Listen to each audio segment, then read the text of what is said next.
In the heart of Salento, where the earth is red and ancient, lies Manduria, a town carved by time and sun.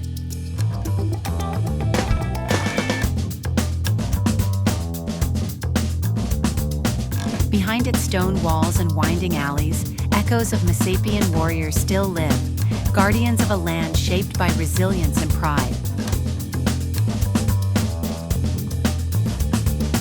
Here, the past is not hidden in museums. It lives in the mighty city walls, in the prehistoric Fonte Pliniano, and in every olive tree whose roots reach deeper than memory.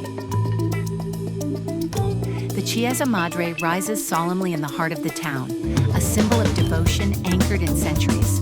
But Manduria is also the land of wine, the bold and generous Primitivo di Manduria. A nectar of sun and soil, aged in tradition, poured in laughter and silence. Walk through its fields, taste its soul, and feel how this place does not rush.